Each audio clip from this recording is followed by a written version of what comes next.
That's what he had a problem with the Chris Paul trade, because that's what would have ended up happening for the Lakers. They would have got the best player and saved themselves $40 million. Plus, they would have positioned themselves to get Dwight Howard without having to spend any extra money. There's something wrong with that picture, and that's why he spoke up about it. So now that you got to go out there and spend money, okay, it's something he's a bit reluctant to do because they're trying to curb spending. They are not about winning basketball games. They are championships, that is. They are about being respectable right now, enough to tease you into believing they can legitimately compete, okay, while running these dudes dry. And Kobe is just sitting back saying, wait a minute, I'm about titles. I'm about winning championships. And I know when we don't have enough. We don't have enough. And plus, he had to come to the defense of Pau Gasol because he knows Pau's a very nice guy, a little bit soft, okay, emotionally, and doesn't really want to ruffle feathers. So Kobe didn't mind being the bad guy, and I applaud him for it. That's what I had to say. Jay, your notes are taking a beating today. I'm sorry. Right? Oh, I love it. Look, I love it. Anytime you hit my laptop and he's knocking my papers all over, I know we're having Jay, a debate. it has to be lost now. He's got no notes. I don't need these notes. I don't care. Bro, you don't need them anymore. There you go. Jay. No. That's what I want to see. I don't need them. No, I don't Ron need them. Burgundy right here. He You really don't. It's a teleprompter. They're all props. Yeah? There's nothing on any of those. You're about to have the greatest show you've ever had. Okay, my head was about to explode 4 times during your soliloquy that lasted about 12 minutes. I give you credit. You sat there very quiet. Well, I was just astonished by where he was going with all this. That the Buss family is now misers because they don't have deep enough pockets. I disagree with that. Okay, but let's get back to the basis here.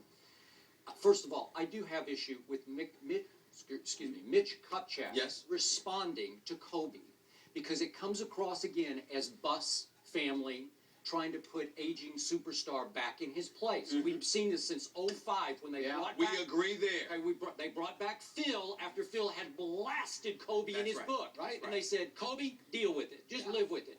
Then they hired Mike Brown after Kobe had blatantly, publicly endorsed Brian Shaw. So it didn't look good for Kobe, and he had to swallow a bunch of pride. So I'm with him on that point. Here's where he loses me. When Kobe spoke out, he backed Kupchak into an awkward corner negotiating-wise, because what's Kupchak supposed to do? Call potential trade partners yesterday and say, I'm in trouble, Kobe wants me to do this right now. Desperate. What is it? What will you take for Pau right now? You can't do that to your GM. He can't just say, we'll give you Pau Gasol because we got to do this deal today. It's 3 weeks before the deadline. You have to let it play out and let leverage build on Pau because you might hit the lottery 3 weeks from now. Now, me personally, I keep Pau and Bynum because that's my issue with Kobe, and I went off on this yesterday. He went off about how that Gasol is no longer invested from night to night in games, and he put it on all the trade talk.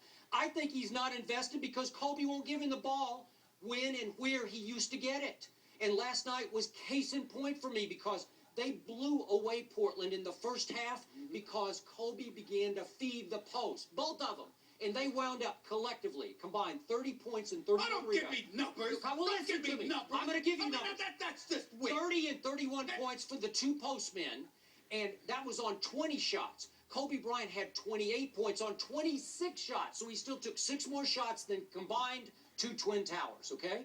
And Kobe Bryant, leading the league in scoring now, has taken 144 more shots than the next guy in the scoring column, Kevin Durant. 144 more shots than anybody in the league. That's mind-blowing to me. You don't think Gasol sits in his hotel room at night on the road thinking, I wonder if I'll get a shot tomorrow night. Oh, come on, we're serious. That's what he's talking about. Don't give me that nonsense. Don't give me that nonsense. That's after 9, after 10, after 11, after 12. It's ridiculous. Come on. Listen. Jay, stop this madness. First of all, Pau Gasol, right? Pau Gasol was only averaging, about 2 weeks ago, he was only averaging like one less shot. Like, that's right. Go ahead. Oh, I can't talk without my pen. What would you do without your pen? If I have no papers, you have no pen. The man only averaged like one less shot a game than he did last year. Meanwhile, Andrew Bynum was averaging like 4 or 5 more shots a game. So if you're going to complain about it now, where were you over the last 3 years complaining? When they were winning titles. How about the last 3 months? I don't want to hear that. The fact is, Kobe Bryant is out there trying to win basketball games. You get the. You sure he's not trying to win a scoring title? No, he's not. He's trying to win basketball game. Kobe don't care about no scoring title. But I don't know. Kobe Bryant, no question, he's got something to prove for those of us who think that Father Time is ultimately catching up to him. There's no doubt about that. But he doesn't have to win a scoring title in order to. It's about rings. It's about rings, okay? And I'm starting to wonder about that. Seriously. And that's Wow. why you're so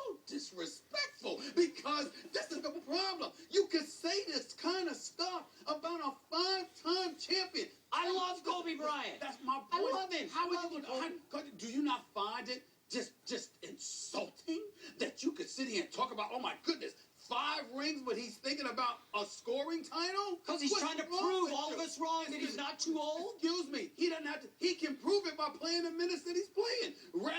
Putting up the same numbers he's been putting up. Why would he all of a sudden need to do this? Who else in the West has 2 7-footers in the post? Who else? Yeah, but nobody. But who else has 2 7-footers that pick and choose when they want to show up and when they want to be comatose? Andrew Show Bynum, up. Listen, Andrew Bynum. They watch Kobe every night. Excuse me. Andrew Bynum and Pau Gasol showed up at Madison Square Garden in New York 2 weeks ago against Jeremy Lin. Okay, Amari wasn't in the lineup. Melo wasn't in the lineup. It was Jeremy Lin and Bill Walker and Jared Jeffries. And they blew the Lakers out. Why? Because Andrew Bynum went scoreless. Yeah, Kobe took like 42 shots. Excuse me. Well, he did. Because Kobe Bryant spent time giving them the ball and they did nothing. Oh, they did nothing. See, you know what? I apologize for arguing with you about this because we're talking basketball. Oh, Why would yeah, I try yeah. to- Why would I try to You know make what? sense to you? I Why would I try? I apologize Why on would I behalf of try? Stephen A. Why Smith. would I try? He's far too close to Kobe Bryant. Never would he say anything even remotely objective about Kobe Bryant. I have criticized every NBA player under the sun. Except Kobe Bryant.